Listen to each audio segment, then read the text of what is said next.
And in other stories, the governments of Nigeria and Niger Republic have resumed high-level diplomatic talks aimed at addressing shared security threats and rekindle cooperation following months of tension after the July 2023 military coup in Niger. The meeting in Niamey focused on border security, terrorism, and joint infrastructure projects, signaling cautious steps towards rebuilding trust. Nigeria's Minister of Foreign Affairs Yusuf Tuga and his Nigerian counterpart Bakari Sangare represented their individual countries amid major current issues at the sub-regional, regional, and international levels.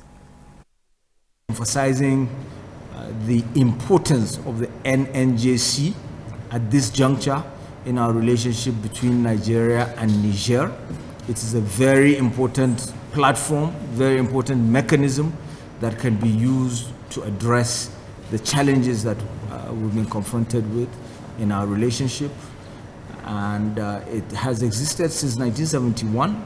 Part of the problem, of course, has to do with the fact that there are certain instruments at its disposal that are no longer being used effectively, which we can use to address some of the concerns and the challenges. The issue of security meetings is something that existed, even something that preceded the colonial states.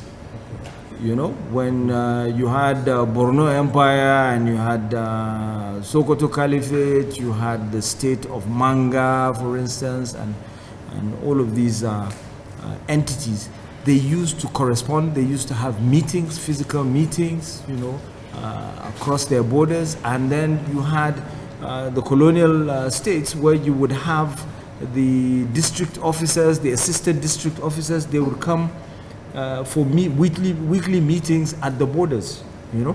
Another thing that these meetings used to do, and that is the responsibility of the NNJC, is strengthening border area markets. It's something that we need to bring because, you know, trade and movement of people, of goods, is something that is a lifeline for the Sahel, for our region. You don't move, you can die.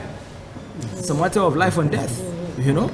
And that's why we have seasonal migration. This is one of the reasons why, you know, protocols on free movement were adopted and all of that.